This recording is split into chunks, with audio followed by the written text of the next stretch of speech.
meddwl gyda'r Gwartheg Godro. Mae yna bencampwriaeth yma yn barod fan hyn nawr yn adran yr Ayrshires. A dwi'n cael cwmni Beca Reid Downs o hyd a Rhys Orian Evans. A Beca, mae'r bryd yma'n agos iawn at y galon di wedi tyfu lan ar fferm Rhos y Gader. Dyma o ti'n gweld bob bore yn y parlwr. Ie, yn gynt dwi'n byw yn Rhos y Gader gyda mam a dad a oedd gyda ni'r prefix Rhos Ayrshire's yn godro 400 o Ayrshire's pedigree a gath reinau dysbyrso yn Hydref 2022. So ie, yr Ayrshire's yn agos at y calon.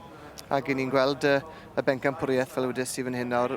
Mae'n fryd ddim mor boblogaidd ar Holstein a'r Jerseys, Rhys, ond mae'n fryd mor bwysig i'r diwydiant, yn dweud? O, mae'n bryd bwysig i'r wlad, dwi'n meddwl ni fyd. Mae'n un o'r hen brydiau yna. A mae'n fryd hardi iawn, mae'n fryd bert i weld, sa'n gwybod lot iawn beth i Ayrshire's, mae'n fryd bert iawn i weld. A rhywbeth gwahanol i weld, ni wastod o hyd yn gweld yr Holsteins dros y wlad, ond mae'n neis i weld bod still presence os wedw'r sais gyda'r Ayrshire's yn y wlad. Yn bendant, y teulu Fletcher fan hyn nawr sydd â hon.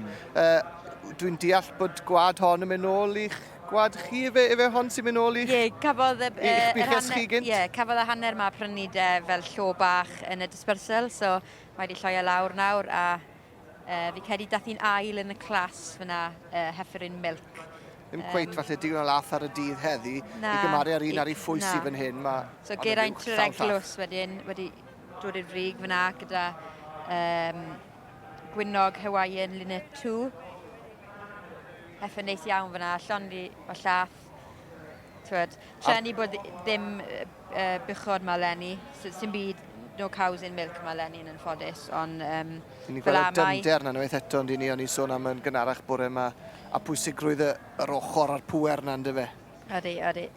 Mae'n gwrdd dyfnder da yn y cader, a mae'n gwrdd connection gyda'r ffordd mewn i'r dan y bola fyna, a finishing dda, a gwrdd lled am Ayrshire, chymo.